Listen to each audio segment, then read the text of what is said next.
రొటీన్గా chicken curry కంటే ఇలా ట్రై చేయండి, చాలా బాగా వచ్చింది. ఈరోజు మా హస్బెండ్ ప్రిపేర్ చేస్తున్నాడు. దీంట్లోకి పచ్చిమిర్చి, యాలకులు, లవంగా, దాల్చిన చెక్క తీసుకోవాలి, ఎక్కువ తీసుకోవద్దు, లైట్గా. అండ్ ఇక్కడైతే జీడిపప్పు, కొత్తిమీర అండ్ ఎల్లిపాయలు వాటర్ వేసుకొని మిక్సీ పట్టుకొని పక్కన పెట్టుకోవాలి. అండ్ ఒక ప్యాన్ తీసుకొని దాంట్లో ఆయిల్ వేసుకొని జీలకర్ర అండ్ బగారాకు వేసుకొని ఫ్రై అయిన తర్వాత ఆనియన్స్ వేసుకోవాలి. ఇలా ట్రై చేయండి, చికెన్ కర్రీ అయితే చాలా టేస్ట్ ఉంది, మీకు కూడా నచ్చుతుంది. అండ్ ముందుగా మనం పేస్ట్ చేసుకున్న ఆ పేస్ట్ని అయితే యాడ్ చేయాలి. అండ్ నెక్స్ట్ అది ఫ్రై అయిన తర్వాత చికెన్ యాడ్ చేసుకొని చికెన్ ఒక 5 minutes కుక్ అయిన వెంటనే కారం, పసుపు, ధనియాల పొడి వేసుకొని మళ్ళీ ఫ్రై చేసుకోవాలి. కొద్దిగా గరం మసాలా వేసుకోవాలి.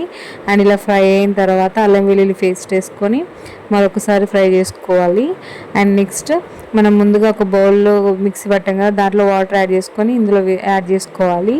అండ్ ఇలా కుక్ అయిన తర్వాత మనం కొంచెం కొబ్బరి పొడి వేసుకొని కొత్తిమీర వేసుకొని కుక్ చేసుకుంటే ఇవి చాలా టేస్టీ కర్రీ రెడీ.